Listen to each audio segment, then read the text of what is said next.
നമസ്കാരം. മലയാളി വാർത്ത ആനുകാലികത്തിലേക്ക് സ്വാഗതം. നമസ്കാരം സാർ. ഇന്ന് രാഹുൽ മാങ്കൂട്ടത്തിന്റെ ഒരു വിജയം എന്ന് തന്നെ പറയേണ്ടിയിരിക്കുന്നു. രണ്ടാമത്തെ പരാതിക്ക് മേലുള്ള ജാമ്യം ഇന്ന് കിട്ടിയിരിക്കുകയാണ്.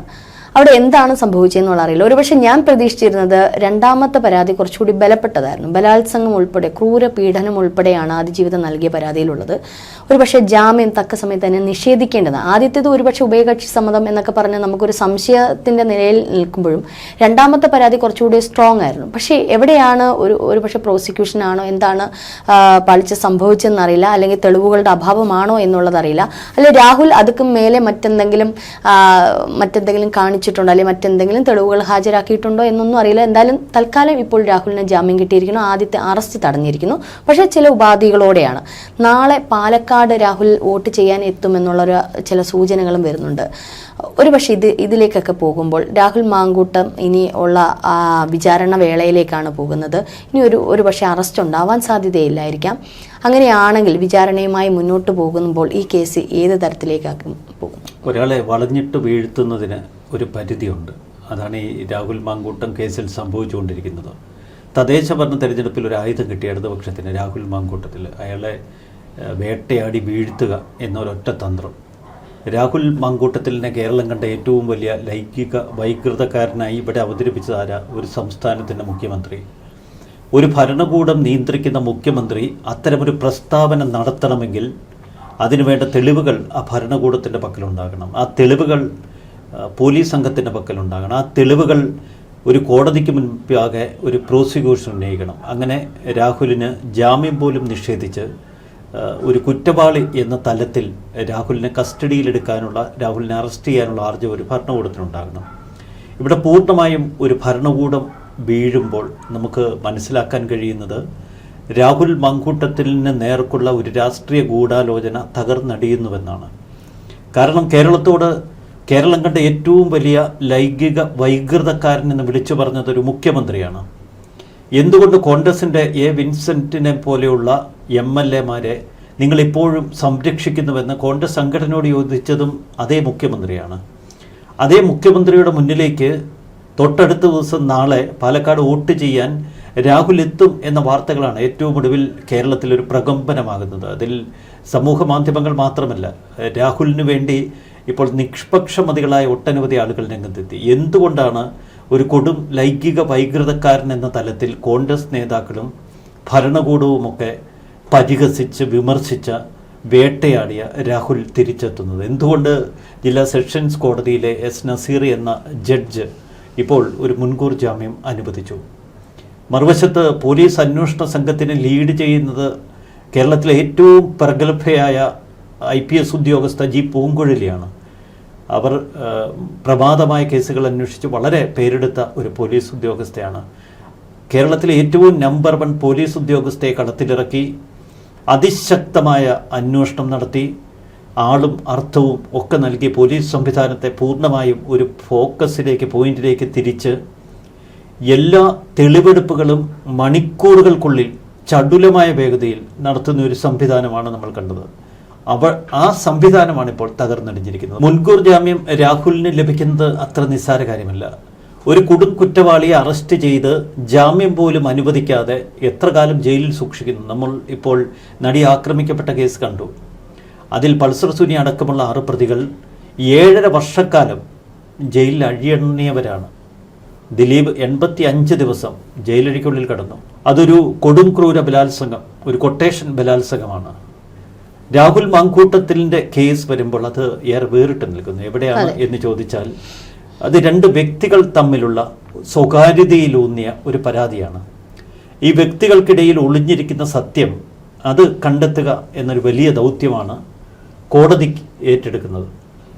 ഒരു ഭാഗത്തു നിന്നുള്ള വാദം, അതായത് രാഹുൽ മാങ്കൂട്ടം പറയുന്നു തങ്ങളുടേതൊരു ഉഭയകക്ഷി സമ്മതപ്രകാരമുള്ള ലൈംഗിക ബന്ധമടക്കമുള്ള ഒരു ബന്ധമാണ്, ഇതിൽ ബലാത്സംഗമില്ല.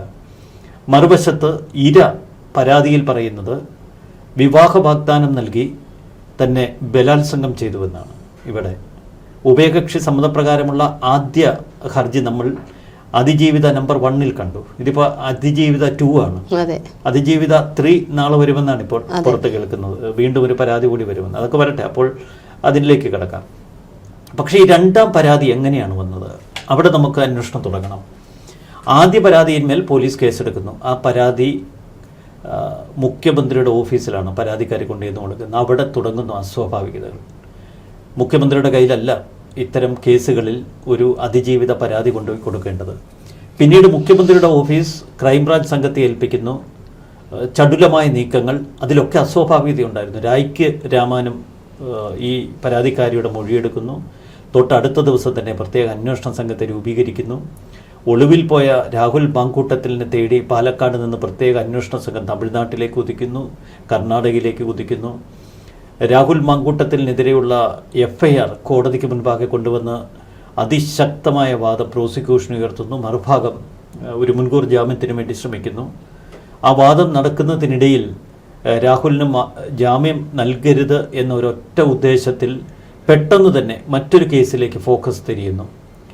ആദ്യ അതിജീവിതയുടെ പരാതിയിന്മേൽ അന്വേഷണം പുരോഗമിക്കുമ്പോൾ നമ്മൾ കേൾക്കുന്നത് മറ്റൊരു പരാതി ഒരു ഇമെയിൽ രൂപത്തിൽ ഊരും പേരുമൊന്നുമില്ല, ഒരു 23-കാരിയുടെ പരാതി KPCC അധ്യക്ഷൻ ലഭിക്കുന്നു. ഊരും പേരുമില്ലാത്ത ഈ ഊമക്കത്തെടുത്ത് KPCC അധ്യക്ഷൻ നേരെ സംസ്ഥാന പോലീസ് മേധാവിക്ക് കൈമാറുന്നു. പിന്നീട് നമ്മൾ കണ്ടത് ആദ്യ പരാതിയേക്കാൾ അതിവേഗതയാണ് ഈ രണ്ടാം പരാതി. ഇവിടെ ഒരു കാര്യം കൂടി നമ്മൾ ശ്രദ്ധിക്കണം. ഇപ്പോൾ ഒരു സംവിധായകൻ PT കുഞ്ഞുമുഹമ്മദിനെതിരെ ഒരു ചലച്ചിത്ര രംഗത്തുള്ള ഒരു സംവിധായകൻ എന്നാണ് പറയുന്നത്, അവർ നൽകിയ ഒരു പരാതി 13 ദിവസം മുഖ്യമന്ത്രിയുടെ ഓഫീസിൽ കൊടുത്ത് അനങ്ങാപ്പാറ ആയി അവിടെ ഇരുന്നു. അതിനുശേഷമാണ് വിമർശനങ്ങളും വാർത്തയും വന്നപ്പോഴാണ് പോലീസ് ചെറുതായിട്ട് ഒന്ന് അനങ്ങി ഇപ്പോൾ മൊഴിയെടുക്കൽ ഉൾപ്പെടെയുള്ള ഘട്ടങ്ങളിലേക്ക് കടന്നത്. മറ്റേതായിരുന്നില്ല.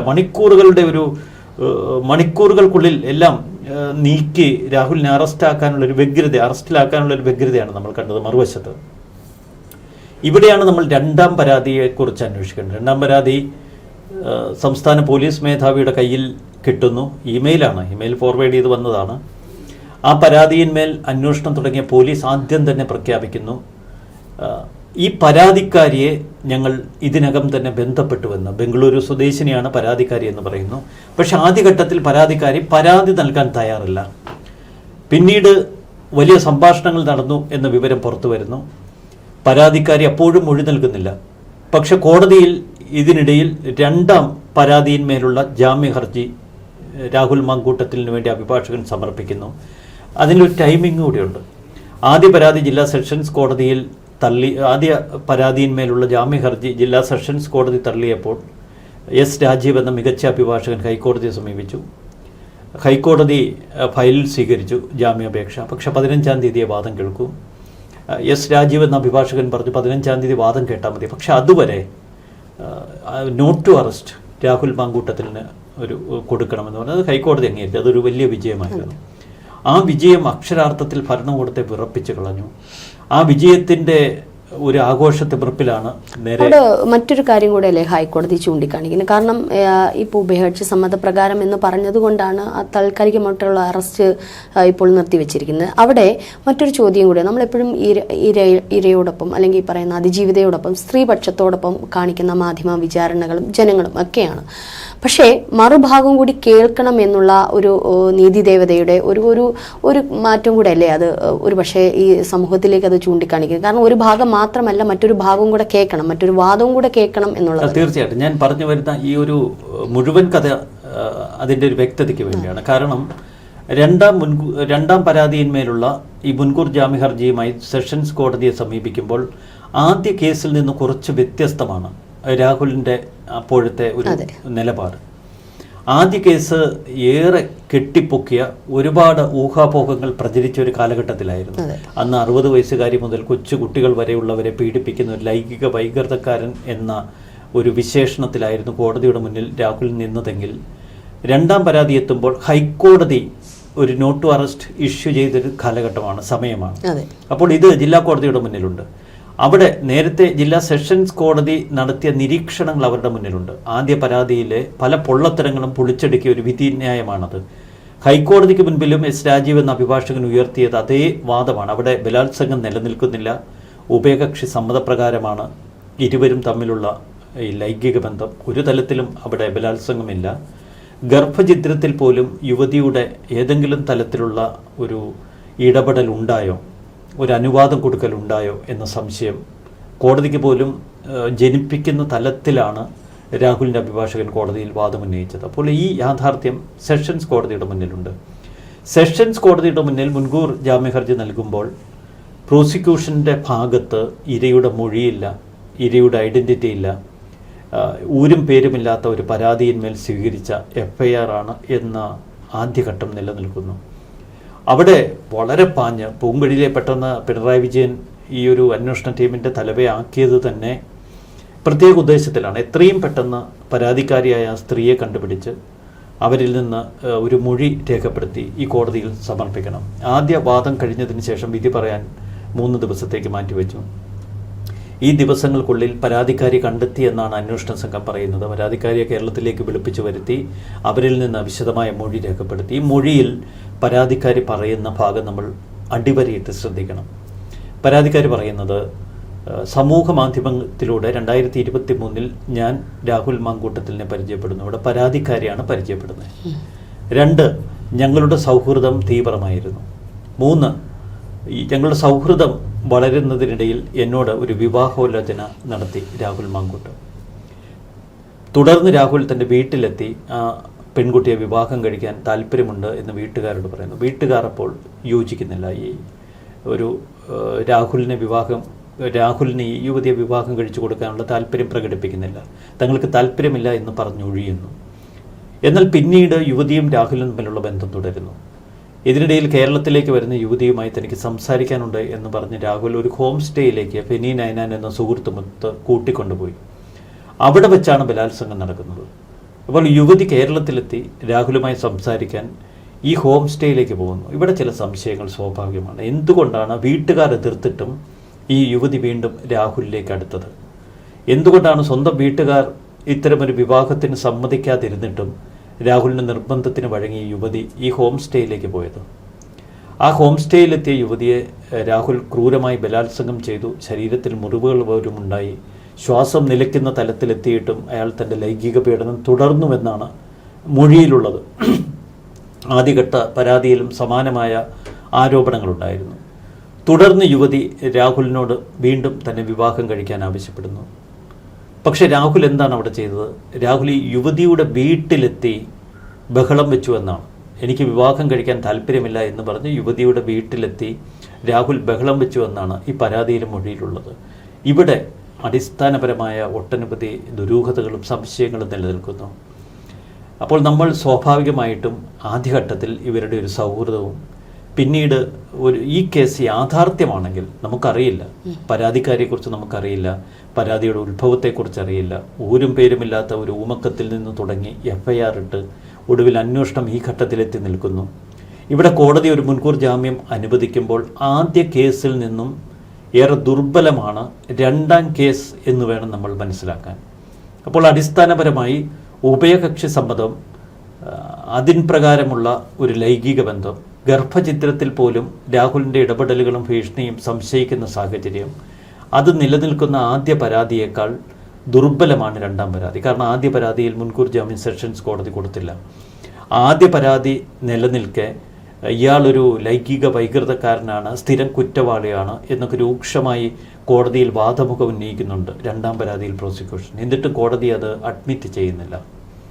അപ്പോൾ അതിൽ നിന്നൊരു കാര്യം നമുക്ക് വ്യക്തമാണ്, ഈ രണ്ടാം പരാതി ദുർബലമാണ്. ഇവിടെ നമ്മൾ രാഹുൽ മാങ്കൂട്ടത്തിൻ്റെ അഭിഭാഷകൻ ഉയർത്തിയ ആ ഒരു വാദം ശ്രദ്ധിക്കണം. രാഹുലിൻ്റെ അഭിഭാഷകൻ ആദ്യ ദിനത്തിൽ പറഞ്ഞത് ഇതൊരു രാഷ്ട്രീയ ഗൂഢാലോചനയാണ്. തദ്ദേശ ഭരണ തെരഞ്ഞെടുപ്പ് തൊട്ട് മുന്നിൽ നിൽക്കവേ കോൺഗ്രസിൻ്റെ യൂത്ത് കോൺഗ്രസ് പ്രസിഡൻ്റായിരുന്ന രാഹുലിനെ വേട്ടയാടി വീഴ്ത്തി അത് ഒരു രാഷ്ട്രീയ ലാഭത്തിനായി ഉപയോഗിക്കുകയാണ് സർക്കാരിൻ്റെ ലക്ഷ്യം. മറുവശത്ത് ഇതിനേക്കാൾ ഭീകരമായ മറ്റൊരു വാദം കൂടി ആ അഭിഭാഷകൻ ഉയർത്തി. സ്വർണ്ണക്കൊള്ളക്കേസിൽ നിന്ന് ശ്രദ്ധ തിരിക്കാനാണ് ഇപ്പോൾ സർക്കാരിൻ്റെ ശ്രമം. അതിൻ്റെ തുടർച്ചയായിരുന്നു മുഖ്യമന്ത്രി അടക്കമുള്ളവരുടെ പ്രതികരണങ്ങൾ. ഇവിടെയാണ് എല്ലാ വലയും പൊട്ടിച്ച് പുറത്തേക്ക് ചാടുന്ന രാഹുലിനെ നമ്മൾ കാണാൻ. അപ്പോൾ രാഹുൽ ഭരണകൂടം ഒരുക്കിയ ആ ട്രാപ്പിൽ നിന്ന് ഇപ്പോൾ പുറത്തു വന്നിരിക്കുന്നു. മറ്റൊരു തലത്തിൽ നാളെ വോട്ട് ചെയ്യാൻ പാലക്കാട് എത്തിയാൽ അത് രാഹുലിനെ സംബന്ധിച്ച് ഒരു രാഷ്ട്രീയ വിജയം എന്നതിനേക്കാൾ ഉപരി ഒരു വ്യക്തിപരമായ വിജയമായിരിക്കും. ഇനി രാഹുലിനെതിരെ ഒരു മൂന്നാം പരാതി ആരെങ്കിലുമൊക്കെ ഉയർത്തിക്കൊണ്ട് വന്നാൽ പോലും അതിൻ്റെ വിശ്വാസ്യത പരക്കെ ചോദ്യം ചെയ്യപ്പെടും. കാരണം ഒന്നും രണ്ടും പരാതി വേണ്ടത്ര ഏശാതെ പോകുമ്പോൾ ഭരണകൂടം അവിടെ ദുർബലമാകും. പക്ഷെ ജനങ്ങളുടെ മുന്നിൽ ഭരണകൂടം ഇത്തരം പരാതികൾ കൊണ്ടുവന്ന് ആ പരാതിക്കൊപ്പം നിൽക്കുന്നു, അതിജീവിതയ്ക്കൊപ്പം നിൽക്കുന്നു, ഇരയ്ക്കൊപ്പം നിൽക്കുന്നു എന്ന വാദം ഒക്കെ ശരിയാണെങ്കിലും രാഹുലിനെ അമിതമായി വേട്ടയാടി എന്നൊരു തോന്നൽ കേരളത്തിൻ്റെ പൊതുബോധത്തിനുണ്ട്. അതും ഇപ്പോൾ രാഹുലിന് അനുകൂലമായി. തീർച്ചയായിട്ടും. കാരണം തെരഞ്ഞെടുപ്പുമായി ബന്ധപ്പെട്ട് തന്നെയാണ് ഈ പരാതികൾ നിലനിൽക്കുന്നതും. പക്ഷേ ഇവിടെ നമ്മൾ കാണുന്നത് വ്യത്യസ്തമായിട്ടുള്ള BJPയുടെ ഒരു മുഖം തന്നെയാണ്. BJP രാഹുൽ മാങ്കൂട്ടം വിഷയം ആദ്യം കൊണ്ടുവരുന്നു, പിന്നീട് അത് ശബരിമല വിഷയത്തിലേക്ക് അവരുടെ ഗ്രാഫ് ഒന്ന് ഉയർത്തിക്കൊണ്ടുവരുന്നു, വീണ്ടും അവർ രാഹുൽ മാങ്കൂട്ടത്തിൽ വിഷയം വന്നപ്പോൾ അതിലേക്ക് കിടക്കുന്നു. പക്ഷെ അവസാന ഘട്ടത്തിലേക്ക് എത്തുമ്പോൾ ഒന്നിലുമില്ലാത്ത തരത്തിൽ ഒരു വേറൊരു മാർഗം സ്വീകരിക്കുന്നു. ഇതൊരു പക്ഷേ CPMനെ ഒന്നുകൂടി ജയിപ്പിക്കാനുള്ള BJPയുടെ ഒരു മായിട്ടുള്ള ഒരു അനുവാദമായിട്ടല്ലേ കാണുക. കാരണം ഒരു പക്ഷേ ശബരിമല വിഷയമൊക്കെ ഏറ്റവും അധികം കൊണ്ടുവരേണ്ടുന്നത് BJPയാണ്. കാരണം സ്ത്രീ പ്രവേശനവുമായിട്ടൊക്കെ ബന്ധപ്പെട്ട് കൂടുതൽ BJPയാണ് ഒരു ഹിന്ദു വിശ്വാസികൾക്ക് അനുകൂലമായി നിൽക്കുന്ന പാർട്ടി എന്നുള്ളത് സ്വമേധയാ പറയുന്ന ഒരു കാര്യമാണ്. പത്മകുമാർ വാസു അടക്കം ജയിലിൽ കിടക്കുമ്പോൾ CPM എടുക്കുന്ന ഈ ഒരു ഇരട്ട താപ്പുകൾ, കാരണം അവിടെ CPMന്റെ എന്താ പറയുക ജില്ലാ കമ്മിറ്റി അടക്കമുള്ള പ്രതിനിധികളായിട്ട് ഇപ്പോഴും ജയിലിൽ കിടക്കുകയാണ്. അപ്പോൾ MV ഗോവിന്ദനൊക്കെ അവസാനം പറഞ്ഞത് അത് ഇതുവരെ ആരോപണ വിധേയരല്ലേ, ജയിലിൽ കിടക്കുന്നതിനുള്ള നടപടി വന്നില്ല എന്ന് വ്യത്യസ്തമായിട്ടുള്ള അഭിപ്രായങ്ങളൊക്കെയാണ് അദ്ദേഹത്തിൻ്റെ ഭാഗത്തു നിന്ന് വരുന്നത്. അപ്പോൾ ശരിക്കും CPMനെ ജനം വെറുക്കുന്ന തരത്തിൽ ഇതിൽ എന്താണ് വാസ്തവം എന്നുള്ളത് ജനവും മനസ്സിലാക്കുന്നുണ്ട്. ഇതൊക്കെ കൂടുതൽ രാഹുലിനെ ബൂസ്റ്റ് ചെയ്യുന്ന തരത്തിലാണ്, രാഹുലിലേക്ക് ജനത്തെ അടുപ്പിക്കുന്ന തരത്തിലേക്കാണ് വരുന്നത്. അപ്പോൾ BJP ശരിക്കും ഈ ഒരു അനുവാദം കൊടുക്കുന്നത്, ഇടയ്ക്ക് രാജീവ് ചന്ദ്രശേഖർ പറഞ്ഞു രാഹുൽ വിഷയം എടുത്തിടണ്ട, ഈ പറയുന്നോണം ശബരിമല വിഷയമാണ് എന്നുണ്ടെങ്കിലും ഈ ഒരു അനുവാദം CPMനെ ജയിപ്പിക്കാനുള്ള ഒരു ഇതല്ലേ? അല്ല, BJPയുടെ ഒരു നിലപാടിൽ നമുക്കൊരു വൈരുദ്ധ്യം കാണാം. കാരണം രാഹുൽ മാങ്കൂട്ടത്തിനെതിരെ ആദ്യം അവർ ശക്തമായ പ്രതിഷേധമൊരുക്കി. പക്ഷെ പിന്നീട് വന്ന ദിലീപ് കേസിൽ ദിലീപിനെ പൂർണ്ണമായി പിന്തുണയ്ക്കുന്ന BJPയുടെ ഉന്നത നേതാക്കളെയാണ് നമ്മൾ കേരളത്തിൽ കണ്ടത്. ഈ ദിലീപ് നേരത്തെ കോൺഗ്രസ്സുകാരനായിരുന്നു. ദിലീപ് എന്ന ബാലകൃഷ്ണൻ കോൺഗ്രസിന്റെ ഒരു ജനപ്രതിനിധിയായി മത്സരിക്കാൻ പോലും ആഗ്രഹിച്ചിരുന്ന വ്യക്തിയാണ്. ആലുവയിലെ ഒരു കോൺഗ്രസ് പശ്ചാത്തലമുള്ള ഒരു കുടുംബമാണ്. ദിലീപിന് വേണ്ടി വാദിക്കുന്ന BJP മറുവശത്ത് രാഹുൽ മാങ്കൂട്ടത്തിനെതിരെ ശബ്ദിക്കുമ്പോൾ അതിൽ രാഷ്ട്രീയം പെട്ടെന്ന് ആളുകൾ കാണും. പ്രത്യേകിച്ച് പാലക്കാട് പോലുള്ള ഒരു മേഖലയിൽ BJPക്ക് വലിയ പ്രതിരോധമുയർത്തുന്ന വ്യക്തിയാണ് രാഹുൽ മാങ്കൂട്ടത്തിൽ. രാഹുൽ മാങ്കൂട്ടത്തിലും ദിലീപും വിഷയം നമ്മൾ തുലനം ചെയ്യുമ്പോൾ BJPക്ക് നിലപാടുകളിൽ ചെറിയ പ്രശ്നം പറ്റി. മറുവശത്ത് ശബരിമല സ്വർണ്ണക്കൊള്ളയടക്കം ആദ്യഘട്ടത്തിൽ വലിയ പ്രതിഷേധമുയർത്തി BJP. എല്ലാറ്റിനുമൊടുവിൽ തദ്ദേശ ഭരണ തെരഞ്ഞെടുപ്പിൻ്റെ ഒരു മൂർധന്യാവസ്ഥയിൽ രാഹുൽ മാങ്കൂട്ടത്തിനെതിരെ തിരിഞ്ഞുവെങ്കിൽ അത്ര കണ്ട് വിജയിച്ചില്ല. അത് പഴയ അധ്യക്ഷൻ സുരേന്ദ്രനാണ് 15ഓളം യുവതികളും സ്വവർഗം അടക്കം നമ്മുടെ രാഹുൽ മാങ്കൂട്ടത്തിനെതിരെ ആക്ഷേപം ഉന്നയിച്ചത്. ആ ഘട്ടത്തിൽ രാജീവ് ചന്ദ്രശേഖർ രാഹുൽ മാങ്കൂട്ടത്തിനെതിരെ നല്ല പ്രസ്താവനകൾ ഇറക്കി അതിശക്തമായി പ്രതികരിച്ചു. പക്ഷെ പിന്നീട് അദ്ദേഹം കൂടി ഒന്ന് പിൻവാങ്ങി. കാരണം രാഹുലിനെതിരെ അത്ര ഒരു പൊതുബോധവും പൊതുവികാരവും ഇല്ലെന്ന് മനസ്സിലാക്കിയാണ്. മറുവശത്ത് ഇടതുപക്ഷത്തിന് ഇതൊരു കനത്ത യൂറ്റേണായി. ഈ തദ്ദേശ ഭരണ തെരഞ്ഞെടുപ്പിൽ രാഹുലിനെ വീഴ്ത്താൻ കഴിഞ്ഞില്ല, അതവരുടെ പരാജയത്തിൻ്റെ ഒന്നാം ഘട്ടം. 2, ഒരു രാഹുൽ ഇഫക്റ്റ് ഈ തെരഞ്ഞെടുപ്പിൽ രാഹുലിൻ്റെ ഒരു അസാന്നിധ്യത്തിലും കേരളത്തിൽ അലയടിച്ചു. അത് അയാളെ അതിഭീകരമായി വേട്ടയാടുന്നുവെന്ന ഒരു സാധാരണക്കാരൻ്റെ ബോധ്യത്തിൽ നിന്നാണ്. ആ ബോധ്യം ഏത് തലത്തിൽ കോൺഗ്രസിനെ സഹായിക്കുമെന്ന് ഇപ്പോൾ പറയുക വയ്യ. കാരണം രാഹുലിനെ കോൺഗ്രസ് ഒരു തലത്തിലും സഹായിച്ചില്ല. രാഹുലിനെ ഏറ്റവും അധികം ഉപദ്രവിച്ചത്, ഇപ്പോഴും ഉപദ്രവിച്ചുകൊണ്ടിരിക്കുന്ന കോൺഗ്രസ് നേതാക്കളാണ്. ഇടതുപക്ഷം ചെയ്ത ഈ രാഷ്ട്രീയ മണ്ഡലം യാതൊരു വിധത്തിലും മുതലെടുക്കാൻ കോൺഗ്രസിന് കഴിയാതെ പോയതും അതുകൊണ്ടാണ്.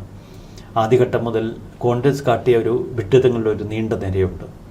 അവിടെയാണ് നമ്മൾ ഈ രണ്ടാം പരാതിയുടെ ഒരു വങ്കത്തരം കാണുന്നത്. എന്തിനാണ് ഈ KPCC അധ്യക്ഷൻ സംസ്ഥാന പോലീസ് മേധാവിക്ക് ഇത്തരമൊരു ഊരും പേരുമില്ലാത്ത പരാതി കൈമാറിയത്?